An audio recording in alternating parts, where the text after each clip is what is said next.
여러분 안녕하세요. 반갑습니다. 직업상담사 자격증 획득을 위한 2차 실무 과정 중에서 이번 시간부터는 직업심리학 저랑 같이 공부해 보도록 할 거예요. 우리가 2차 실무 과정에서는 4과목 출제되는데 직업상담학과 직업심리학의 비중이 상당히 높다는 것은 알고 계실 거라고 믿습니다.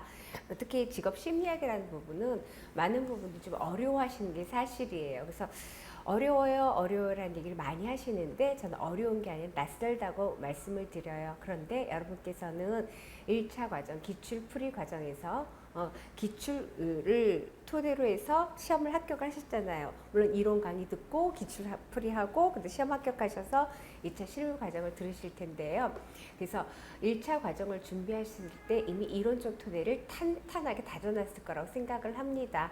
그렇지만 학생이기 때문에 수험생이기 때문에 한 번 봤다고 잘 아는 게 아니죠. 그리고 1차에서 중점적으로 다루는 내용과 2차의 내용이 겹치는 부분도 있지만 시험의 형식이 다르기 때문에 출제 경향성이 조금 차이가 나는 것도 있어요. 그래서 이번 시간부터는 이제 시험에 집중적으로 나왔던 걸 정리된 걸 갖고 이론 정리 플러스 시험 문제 답안 정리를 같이 해보도록 하겠습니다.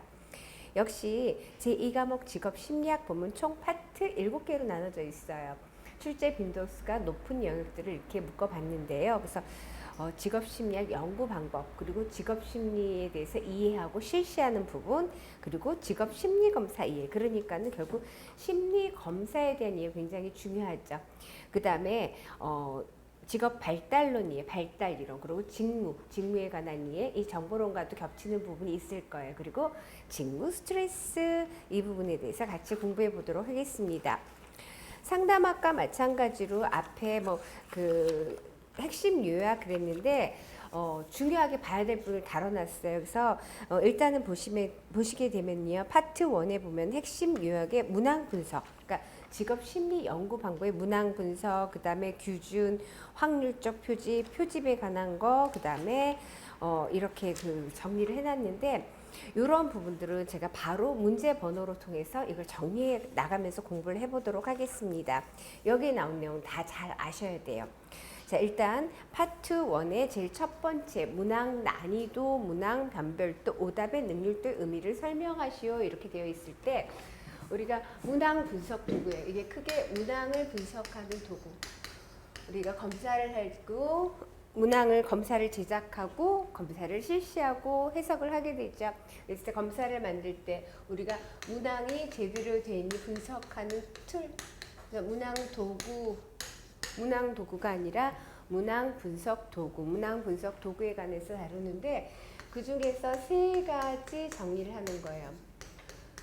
문항 곤란도 혹은 문항 난이도, 그 다음에 또 어떤 문항 변별도가 있어요. 문항 변별도.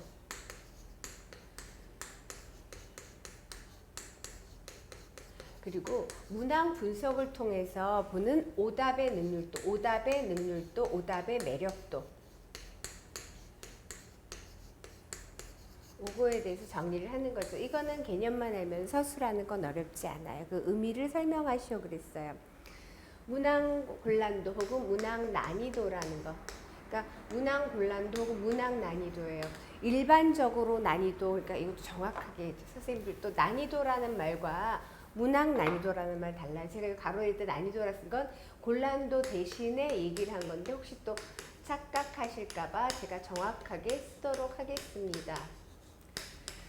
문항 곤란도, 그냥 일반적으로 난이도가 높다 낮다, 시험이 어렵다 쉽다 이렇게 볼 때 난이도가 높다 그러면 높을수록 어려운 문제가 되겠죠 전체적으로. 그렇지만은 여기서 문항 곤란도, 문항 난이도라는 것은 문항이 쉽고 어려운 정도, 문항의 쉽고 어려운 정도, 다시 얘기하면은 문항에 대한 정답률을 따지는 거예요. 문항에 대한 정답률을 따지기 때문에 정답자가 많으면 정답률은 상승이 되겠죠.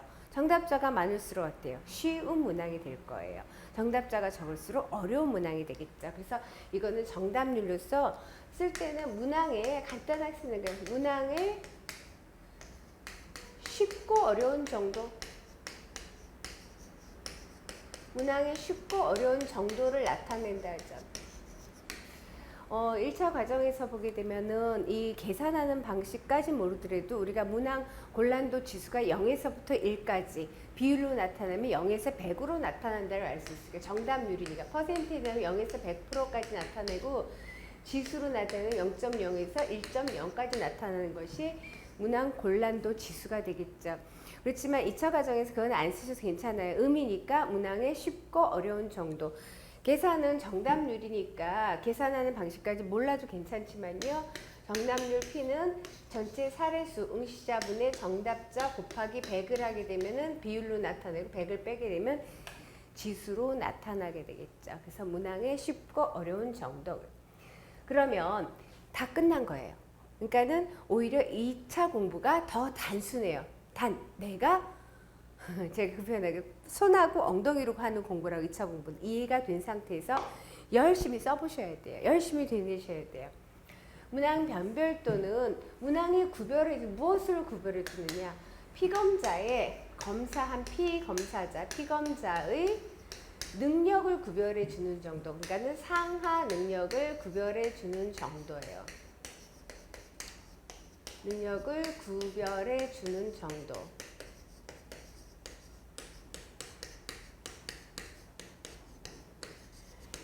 그러니까 일반적으로 제대로 된 문항이라면 정답자가 이렇게 집단을 두 집단을 상부 집단, 하부 집단 이렇게 나누어 봤을 때 상부 집단, 하부 집단 그러니까는 학생 수를 쭉 나열해요. 그래서 가운데를 뚝 잘한 팀, 조금 덜 잘한 팀, 상부 집단, 하부 집단 이렇게 나누는데 그러면 정답이라는 것은 당연히 상부 집단, 성적이 우수한 집단에서 정답이 더 많을 거예요. 제대로 된 문항이라면. 근데 제대로 되지 않은 문항이라면 하부 집단의 정답률이 더 많이 나오는 경우도 있어요. 그러면은 문항 자체가 피검자의 능력을 구별해 주는데 제대로 구별해 주지 못했다 이렇게 볼 수가 있는 거죠. 그래서 피검자의 상하 능력을 구별해 주는 정도 이것이 문항 변별도가 되는 거예요. 그러면 오답의 능률도, 오답이 능률도 그래 오답이 얼마만큼 매력적으로 기능을 하느냐 그래서 오답의 능률도, 오답의 매력도 이렇게 오답의 능률도, 오답의 매력도 그러니까 우리가 선다형의 문항에서 보는데 각 답지가 있어요. 1번, 2번, 3번, 4번 우리가 사지선다형 문항이라고 볼 때 가장 이상적인 문항은 문항 곤란도가 몇일 때 가장 이상적이냐면요. 가장 이상적인 문항.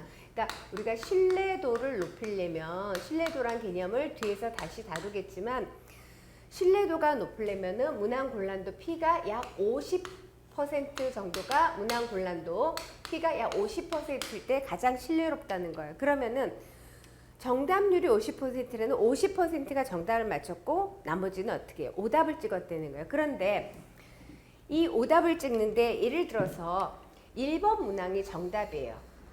이게 정답입니다. 라고 하면은 여기에 약 몇 퍼센트? 50%가 지지하면 이 1번 문항은 아주 이상적인 정답의 모양을 갖고 있는 거죠. 그리고 어떻게 나머지에 2, 3, 4는 골고루 찍게끔 만드는 것이 아주 이상적인 답지라는 거예요. 그런데 2번 문항은 아무도 안 찍었다든가 아니면 찍어도 조금 소수가 찍었다든가 아니면 정답의 비율에 거의 가깝게 찍었다든가 이렇게 되면은 오답이 오답으로서 기능을 제대로 하지 못하는 거예요. 다시 말하면 나 좀 찍어줘 하는 매력을 발휘하지 못했다는 거예요. 그래서 오답의 능률도, 오답의 매력도는 각 답지가 어떻게 기능하고 있는 분석하는 거예요. 이제 검사를 한 다음에 분석함으로써 골고루 그 답지가 오답은 오답대로 의도한 대로 사람들이 지지를 했느냐 정답은 정답대로 지지를 했느냐 다시 말하면 그 답지가 의도했던 기능의 역할을 제대로 하고 있는지를 알아보는 것 오답이 오답으로서 역할을 제대로 하고 있는지 알아보는 것 그것이 오답의 매력도예요. 이것이 이렇게 문항이 제대로 되어 있는지 보는 문항 분석 도구 세 가지입니다. 이거 외에 추측 요인의 교정이 있는데 직업상담사 시험에서 출제된 바가 없기 때문에 세 가지만 정확히 그러면 이렇게 1번 이렇게 제시된 것처럼 문항 난이도, 문항 변별도, 오답의 능률도를 그 의미를 쓰고 설명하시오 이렇게 의미를 설명하시오 이렇게 되어 있을 때 쓰면 되지만 조금 어렵겠네요. 문항 분석할 수 있는 그 도구 세 가지를 쓰고 설명하시 이럴 수도 있어요. 근데 여태까지 그렇게 출제된 바는 없었습니다. 자, 문항 곤란도, 문항의 쉽고 어려운 정도, 오답의 능률도, 오답이 답지로서의 기능을 제대로 발휘했는지를 알아보는 정도, 문항 변별도, 피검자의 상하 능력을 구별해 주는 정도입니다. 그래서 문항 분석 도구에 대해 살펴봤습니다. 두 번째 한번 볼 거예요. 변인에 관해서 볼 거예요. 변인. 연구를 한다는 거는 우리가 심리 연구, 사회과학 연구를 한다는 건 궁금해서 연구를 하게 되죠. 궁금해서 하는데 무엇이 궁금하냐? 변인과의 관계가 궁금하다는 거예요. A와 B와의 관계 어떻게 될까? 이것이 문제. 그것이 궁금해서 연구를 한다는 거예요. 그래서 이 변인과 이 변인 어떤 관계가 있을까? 이런데 그 중에 변인의 종류 세 가지를 쓰시오, 설명하시오 있어요. 독립 변인, independent variable, 종속 변인, dependent variable. 독립 변인, 종속 변인, 그러고 독립 변인과 종속 변인 사이에 끼어들어서 연결해주는 매개 변인, 혹은 매개 변인, 혹은 어떻게 해요? 독립 변인이 아니면서도 영향을 주는 가외 변인, 이렇게 크게 세 덩치로 알아볼 수가 있습니다. 그래서 독립 변인, 지금 A와 B와의 관계를 본다는데 A가 B에 미치는 영향을 했어요. 예를 들어서 우리가 상담할 때, 직업 상담할 때 취업 효능감, 자효능감 굉장히 중요해요. 취업 효능감 혹은 자아효능감. 자아효능감 자체가 실직을 당하거나 진로 탐색을 계속해서 구직을 하는데 계속 잘 안 되면 자아효능감이 떨어질 수가 있어요. 그래서 취업 상담할 때 자아효능감 증진 프로그램을 실시해 볼 수가 있습니다. 그럼 자아효능감 증진 프로그램이 정말 구직 활동에 어떠한 영향을 주느냐? 자아효능감 증진 프로그램이 구직 활동에 미치는 영향, 미치는 효과, 이런 걸 연구자가 연구를 하겠죠. 그러니까는 어떤 걸 처치했을 때 그것이 효과가 있기를 바라면서 연구를 해요. 그럴 때 여기서는 자아효능감 증진 프로그램을 처치하는 프로그램에 이것이 구직 활동, 어떤 결과로 보는 거. 그래서 연구자가 어떤 처치를 하면서 원인이라고 보는 변인이 있어요. 원인이라고 하는 변인이 있고 그것에 영향을 받는 결과 변인이 있어요. 결과 변인. 그래서 연구자가 연구에서 원인이라고 생각한 이 변인의 이름이 뭐냐면은 독립 변인이죠. 독립 변인. 그러니까 독립 변인이라는 것은 연구자가 원인이라고 규정하는 변인으로서 다른 변인, 어떻게 종속 변인에 영향을 주는 변인이에요. 그러면 연구에 있어서 결과로 간주하는 변인, 다른 변인들에 의해서 영향을 받는 변인을 무슨 변인이란다? 종속 변인이다, 이렇게 규정을 하는 거예요. 그러니까 독립 변인은 연구자가 원인이라고 규정하는 변인으로서 다른 변인에 영향을 주는 변인이고, 종속 변인은 다른 변인에서 영향을 받는 변인인데, 연구자는 연구에서 어떤 독립 변인의 효과를 검증하고 싶어서 연구를 해요.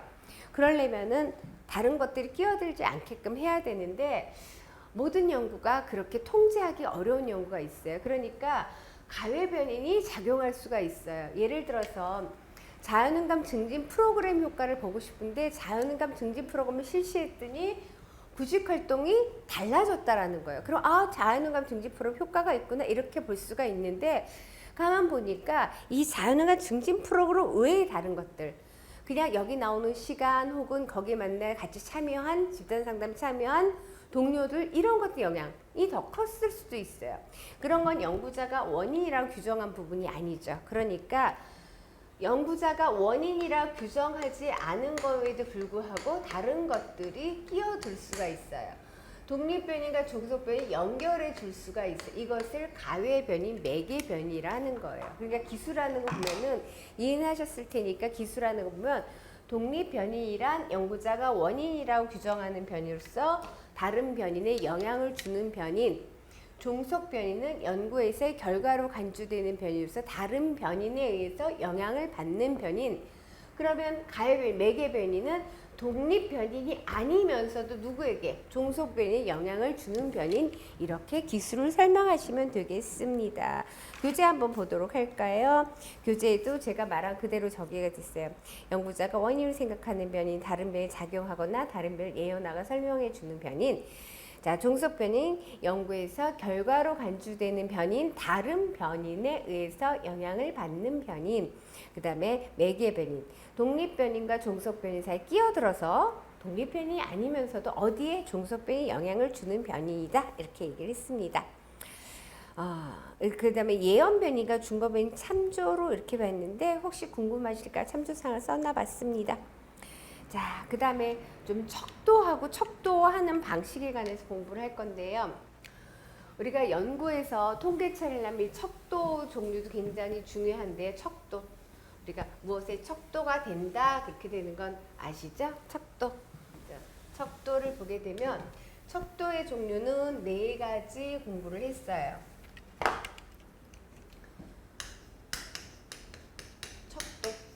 근데 척도의 종류는 4가지를 공부를 했는데 2차는 서술하는 거니까 서술 중심으로 하시면 되겠죠. 그렇지만 서술을 하려면 내가 열심히 써봐야 되는데 이해가 된 상태에서 정리를 해놓고 쓰셔야겠죠. 척도의 종류는 4가지인데 반드시 차례대로 기억을 하셔야 돼요. 그래서 제일 첫 번째는 명명척도. 명한다, 이름을 정한다. 명명척도. 그 다음에 두 번째는 서열척도, 명명척도, 서열척도. 세 번째는 등간 혹은 동간척도라고 해요. 등간척도, 등간척도. 그 다음에 통계 처리할 때 가장 많은 정보를 담을 수 있는 것이 뭐다? 비율척도입니다. 명명, 서열, 등간, 비율 반드시 순서대로죠. 명명척도는 어떤 그 수치상의 어떤 기호상의 차이로 같다 다르다만 보여주는 척도예요. 그러니까 명명척도는 어떤 정보가 중요해지냐 차이에 관한 정보를 제공하는 것이 명명척도입니다.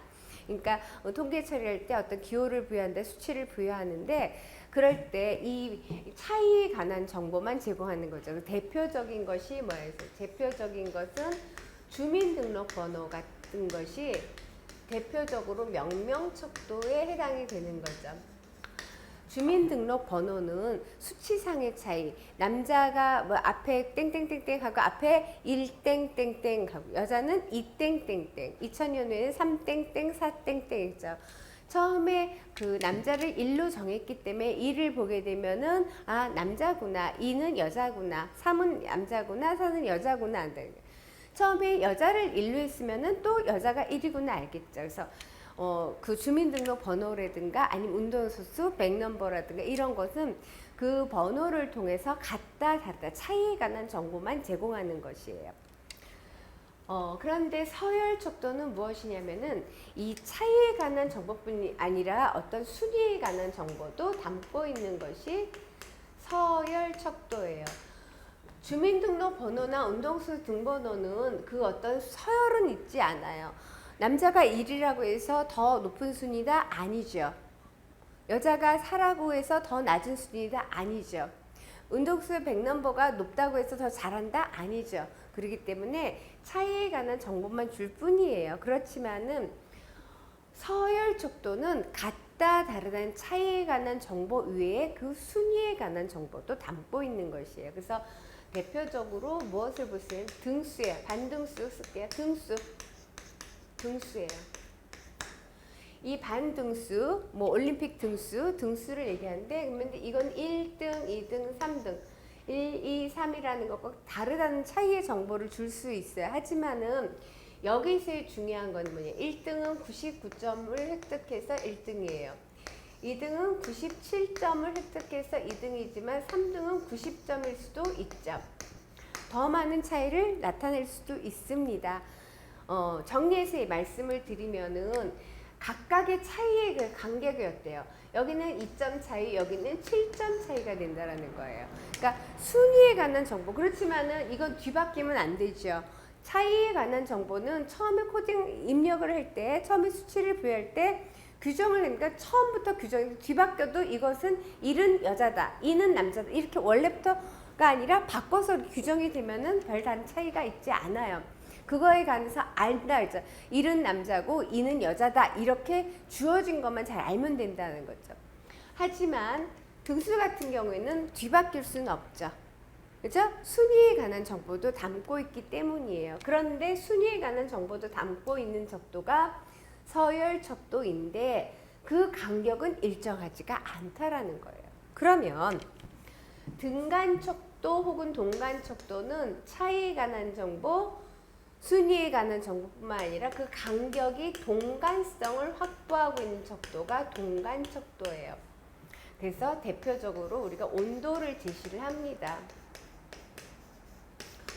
온도를 제시하는데 예를 들어서 5도하고 10도, 15도 이 차이 간격은 일정하다는 거예요. 5식이니까 일정하다? 물론 그럴 수도 있어요. 아니면 1, 2, 3, 4, 5도 다 간격이 일정하다는 거예요. 단 일정하긴 한데 지금 우리가 영상 5도, 0도, 마이너스 5도 있어요.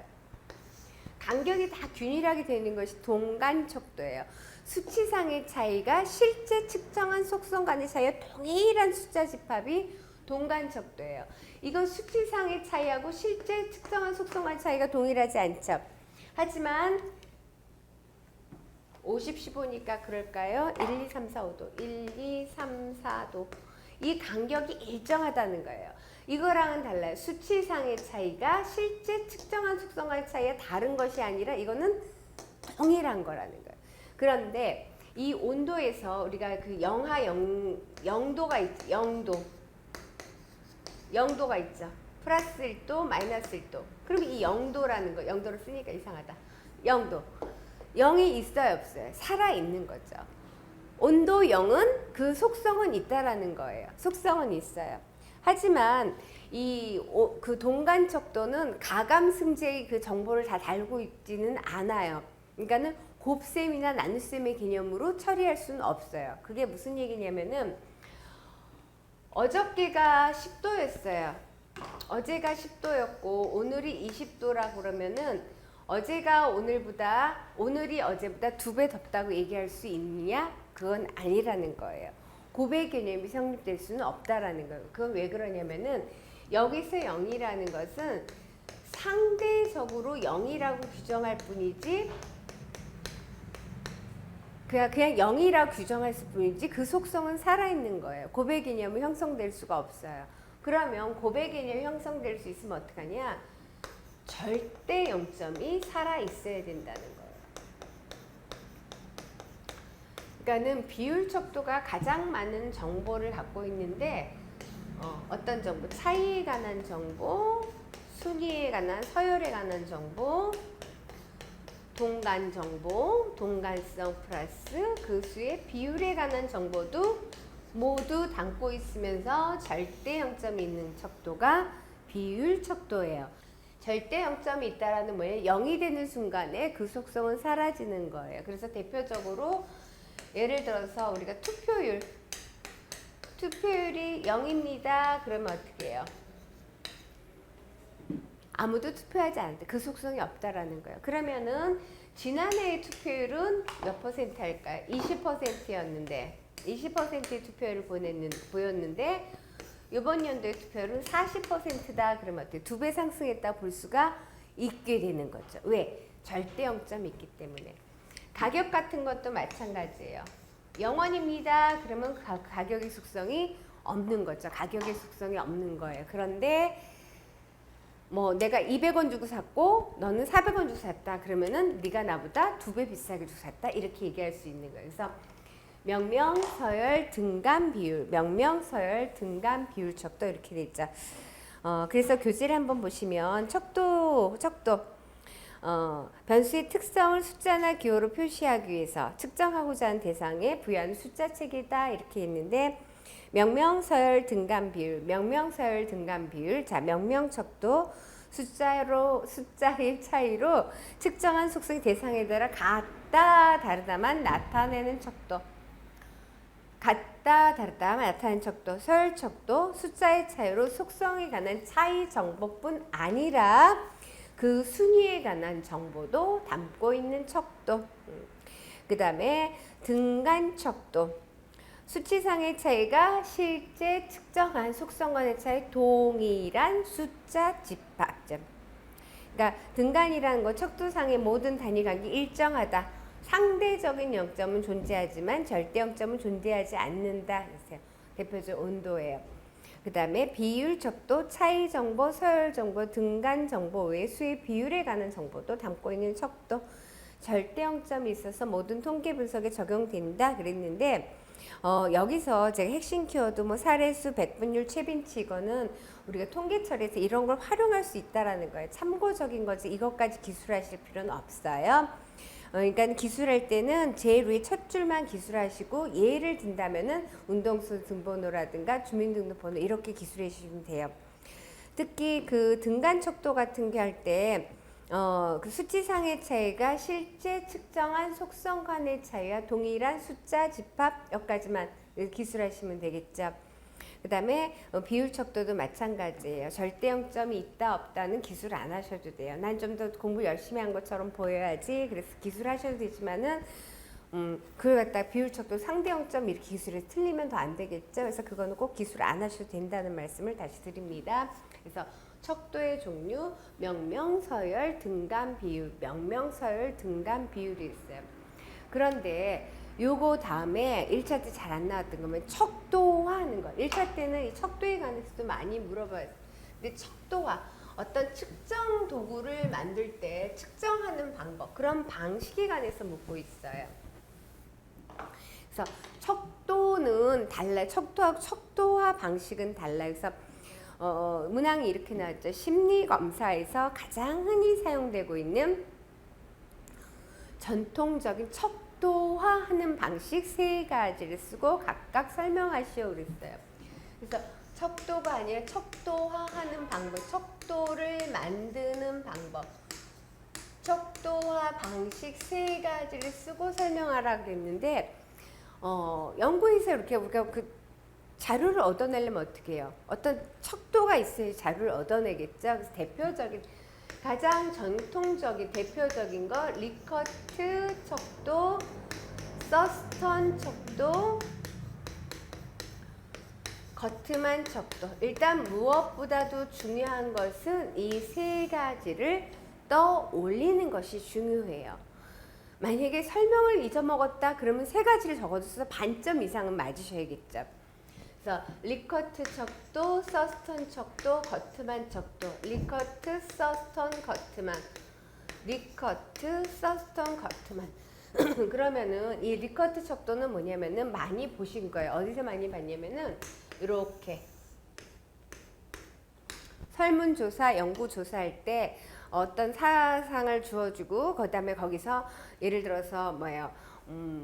어떤 걸 할까요? 뭐 어떤 거 그 설문조사할 때 서비스 만족도, 뭐 제품을 서비스 받았다, 그리고 만족도 같은 거 1, 2, 3, 4, 5점 중에 어떻게 되느냐.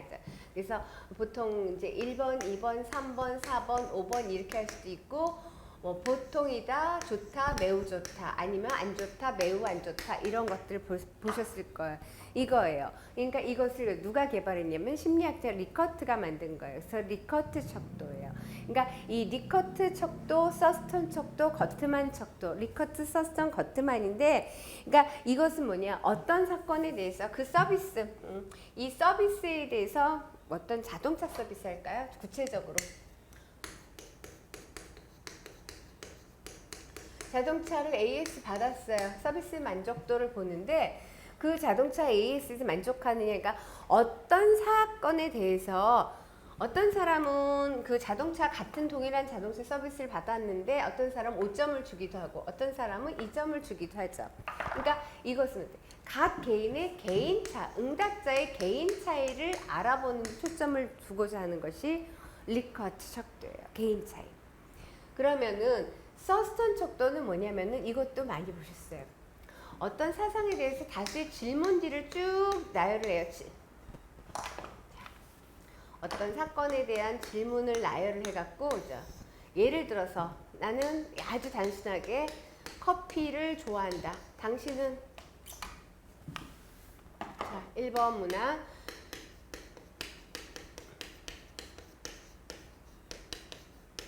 커피를 좋아하십니까? 좋아한다.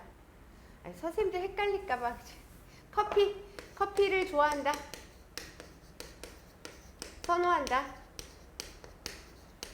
다양한 이런 문항을 보실 수 있고 어떤 진술문을 줘요. 진술문을 주고 뭐 우유 이렇게 할 수도 있고 뭐 녹차 다수의 진술문을 줘서 이런 것을 많이 보셨을 거예요. 설문에서 해당되는 것은 체크하고 해당되지 않는 건 체크하지 않도록 하는 것을 보셨을 거예요. 그래서 체크된 거에 부여된 점수를 합해서 성향을 알아보는 거예요. 그럼 이것은 뭐냐? 리커트 척도는 응답자의 개인 차이를 알아본다면 이거는 자극 특성에 초점, 자극이 어떠한 특성을 갖고 있는지 알아보는 데 초점을 둔 거예요. 그게 무슨 말인고 하면은 커피를 얼마만큼 많이 지지하느냐 이렇게 생각하면 되죠. 커피를 많이 좋아하는구나, 커피를 안 좋아하는구나. 그러니까 어떤 개인의 특성보다는 이 자극의 특성에 초점을 맞추는 거예요. 이 자극의 특성에 초점을 맞춰서 알아보고자 하는 거예요. 그러면은 리커트 척도는 응답자의 특성. 아, 이 사람은 되게 좋아하는구나. 이 사람은 안 좋아하는구나. 응답자의 특성을 알아보는 거라면 서스도 자극 특성을 알아보는 거. 그러면 거트만 척도는 뭐냐? 응답자 특성 플러스 자극 특성을 동시에 알아보려는 거예요. 그래서 거트만 척도 기술하기 더 제일 쉬울 거예요. 그런데 거트만 척도는 여러분 쓰실 때 이것까지 다 쓰실 필요는 없어요. 하지만 이해가 돼야지만 정리가 될 것 같으면 설명을 드린 거고요. 거트만 척도는 그러면 어떻게 되느냐? 예를 들어 나는 당신 흡연을 한다. 담배를 태운다. 흡연을 합니다. 그래서 해당되면 체크하라고 했어요. 그 다음에 하위 질문 1. 흡연을 한다. 1-1. 하루에 5개 피운다. 체크. 하루에 10개 체크. 하루에 15개 아니에요. 하루에 20개 아니에요. 그러니까 이거는 뭐예요? 흡연을 한다는 사람은 그 다음에 체크가 되겠지만 흡연을 하지 않는 사람은 다 체킹이 될 필요가 없겠죠. 이렇게 알아보는 것이 보다 거트만 척도입니다. 자, 교재 한번 보도록 하겠습니다. 그래서 중요한 게 뭐냐면 심리 검사에서 가장 흔히 사용하고 있는 전통적인 척도화하는 방식이에요. 그때 척도의 종류 쓰시면 안 돼요. 척도하고 척도의 방식은 달라요. 그래서 척도화하는 방식 3가지마다 리커트, 서스턴, 거트만. 리커트 척도, 서스턴 척도, 거트만 척도입니다. 교재에 쓴 거 한번 보도록 할게요. 응답자들의 개인적인 차이를 알아보려고 할 때 사용되고, 그러니까 특정 자극에 대한 응답치 차이를 조사한다. 그죠? 그래서 응답자들의 개인적인 차이를 알아보려 때 사용되고, 특정 자극에 대해서 자동차 AS라는 자극에 대해서 응답치 차이를 조사한다. 그것이 뭐예요? 리커트 척도예요. 총합 평정 척도라고도 합니다. 리커트 척도. 그래서 표준화된 양식, 이렇게 틀이 있는 표준화된 양식을 이용하는 방법을 위해서요. 각 질술문에 리커트 5점 척도를 가장 많이 사용하지만은 3점 척도, 7점 척도도 있습니다. 그래서 그 각 질술문의 5개 선택지들, 뭐 전혀 그렇지 않다, 그렇지 않다, 보통이다, 그렇다, 매우 그렇다 중에 하나의 표시에서 응답한 진술문의 선택지 5단계 부여되어 있는 점수를 합하여 산출하는 거죠. 그것이 뭐다? 리커트 척도에 쓰는 건 어디까지 쓰시면 되냐? 응답자들의 개인적인 차이를 알아보려고 할 때 사용되고 특정 자극에 대해 응답치 차이를 조사한다. 보통 5개의 척도로 구성된다. 이 정도 쓰시면 돼요. 자, 서스턴 척도. 서스턴이라는 학자가 만든 거 이제 특정 자극에 대해서 자극이 가지고 있는 특성에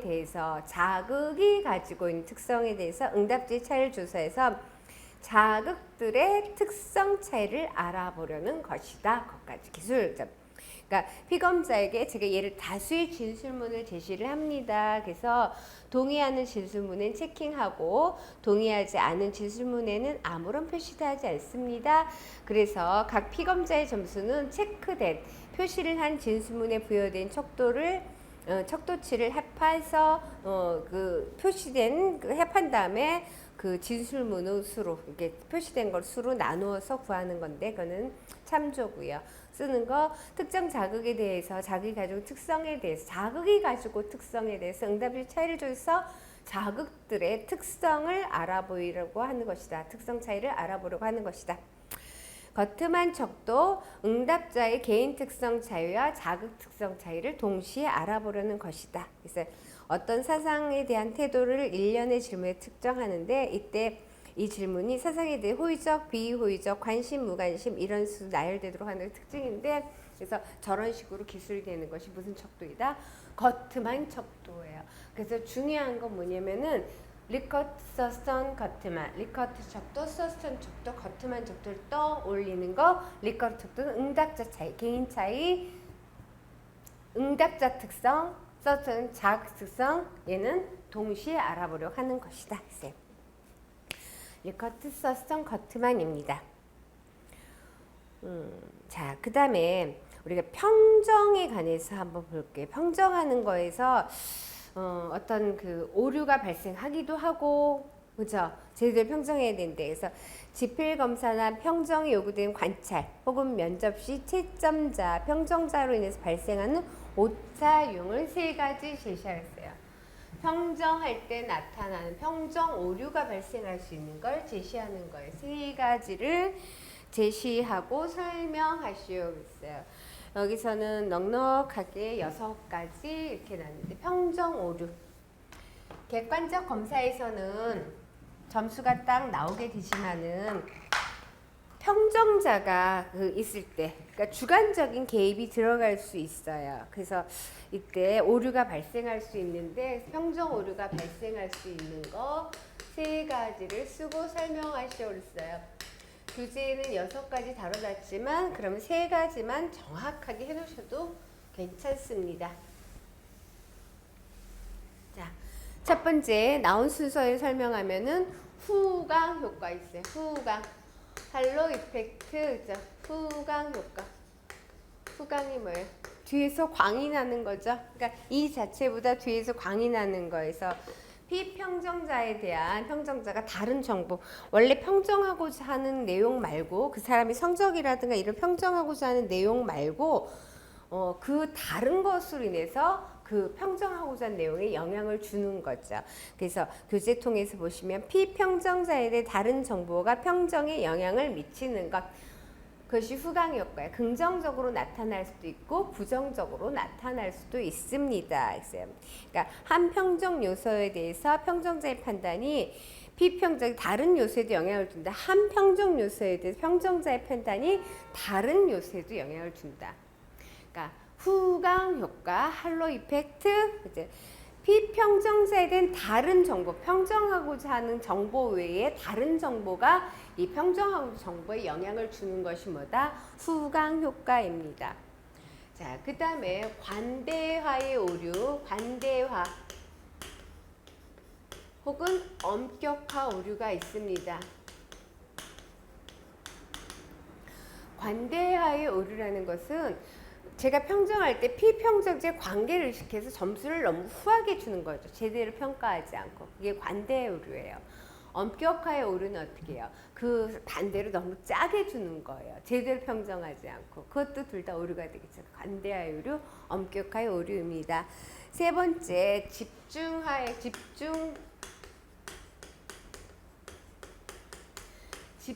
경향의 오류가 발생할 수 있어요. 그러니까 앞서서 예를 들어 리커트 척도 같은 경우에 이렇게 있으면 좋다 보다 가장 좋다 가장 나쁘다 요 가운데로 많이 몰리는 경향이 있어요. 제대로 평정하지 않고. 그런 것도 집중 경향의 오류라고 볼 수가 있습니다. 그러니까 극단적으로 높고 낮은 것보다 중간 정도 주는 거죠. 그 다음에 집중 경향의 오류, 그 다음에 논리적 오류, 맞지 않는 거, 논리적 오류. 전혀 관계가 없음에도 불구하고 관계 있는 거로 생각해서 평가를 하게 되는 것이 논리적 오류입니다. 대비 오류는 평정자가 자기가 갖고 있지 않은 걸 피평정자가 갖고 있을 때 좋게 보거나 이런 것들이 대비 오류예요. 그 다음에 마지막으로 근접 오류. 전체적으로 다 평가를 해야 되는데 예를 들어서 학생들이 학기말 평가를 한다. 학기말에 평가를 한다면은 학기 초부터 쭉 평가해서 기술을 해야 되는데 선생님이 급하게 뒷부분이 중요하게 생각해서 평가를 하는 거죠. 그래서 오류가 발생하는 것입니다. 그래서 이 평정 오류 발생하는 거 후강 효과, 간대, 엄격화, 집중화, 경향, 논리적 오류, 대비 오류, 근접 오류인데 세 가지만 잘 정리해 주셔도 됩니다. 교재 한번 보실게요. 후강 효과, 피평정자에 관한 다른 정보가 평정에 영향을 미치는 것이다. 피평정자의 다른 정보가 평정에 영향을 미치는 것. 그것이 중요하죠. 그 다음에 관대 오류, 피평정자와의 인간관계를 의식해서 평정자들이 자기와 친분이 있는 사람들이 지나치게 높게 점수를 주는 경향 그랬어요. 그래서 평정 등급이 전반적으로 높아지는 현상을 나타내는 것. 엄격한 오류는 자신이 싫어하는 사람들 지나치게 엄격하게 평정하는 경향, 전반적으로 점수를 낮추는 경향. 집중화, 평정자들이 극단적으로 높거나 낮은 점수보다는 중간 점수를 많이 주는 경향성을 의미한다. 그래서 이를 방지하기 위해서 강제 배분하는 것이 효과적일 수 있습니다. 그 다음에 논리적으로 연결되어 있는 것처럼 보이는 두 가지 항목에 매우 유사하게 평정을 한다는 거죠. 논리적으로 연결되어 있는 것처럼 보이기 때문에 그렇게 한다는 거죠. 우리가 도덕성과 사회성 연결되어 있는 것 같으면 좋게 본다는 거죠. 사회성이 좋은데 도덕성이 좋게 꼭 그렇진 않은데 말이죠. 대비유류 평정자들이 많은 사람 평정할 때 평가 대상에 대해서 어떻게 보는가에 따라 정반대로 평가하거나 아니면 아주 비슷하게 평가한다. 그죠? 근데 보통 평정자가 자기하고는 없는 속성을 좋게 보는 경향성이 많다라고 합니다. 근접 오류, 시간적 혹은 공간적으로 근접해 있는 항목들에 대해서 멀리 떨어져 있는 항목보다 비슷하게 평가하는 경향성. 평정 오류, 제대로 보지 못하는 것이 평정 오류이죠. 자, 이 시간에는 5번 문항까지 봤어요. 그러면 이 시간 심리검사 심리학에 들어오면서 보게 되는데 심리학은 잘 정리하셔야 되는 게 많아요. 그래서 1차 때 열심히 공부하신 거 하지만은 2차 때 개념 정리 잘 정리하시고 반드시 본인의 노트화 시켜 놓으시길 바라겠습니다. 이 시간 여기까지 하고 다음 시간 계속해서 공부해 보도록 하겠습니다. 고맙습니다.